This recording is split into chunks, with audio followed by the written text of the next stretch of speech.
तर good morning सगळ्यांना। गावाला फायनली निघाले मी।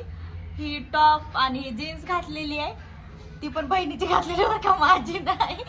तर बॅग तर कालच भरली होती मी। कालचा ब्लॉग बघितला असेल, नसेल बघितला तर नक्की बघा आणि कमेंट करा। आता निघायला लागले, 9:30 वाजलेत। तर 8व्या मजल्यावर मी राहते, तर बहीण 11व्यावर राहते।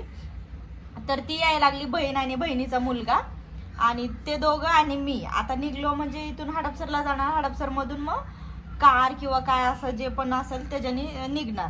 तर एक प्रवासाची गोळी खाल्ली, एक पित्ताची पण गोळी खाल्ली एक्स्ट्रा, कारण मला उलटीचा भयंकर त्रास आहे।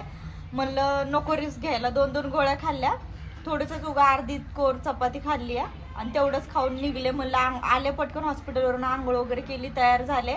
तयार म्हणजे काहीच नाही तयार, फक्त सनस्क्रीन लावलंय आणि लिप बाम लावले, बस। बाकी काही तयार नाही, डोकं विचारलंय। बाकी हा टॉप घातलाय आणि जीन्स घातली आहे, निघायचं आता घरी। तर मम्मी कामाला गेली, आप्पा कामाला गेलेत, बहीण आहे ती पण आवरायला लागली, ती पण निघणार आहे कामाला। आता 8 दिवस काय मी येत नाही वापस, डायरेक्ट 9व्या दिवशी आलं की डायरेक्ट हॉस्पिटलला नाईटला जायचंय।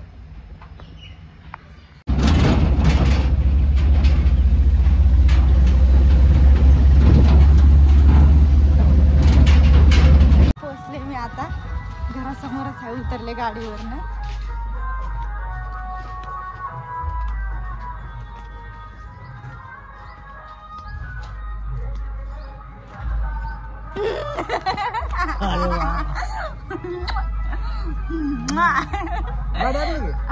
नाही, पोरगा आलतो कोणतर समोर, मग टेम्पोत ना आलो आम्ही काळ्याच्या मळ्यात।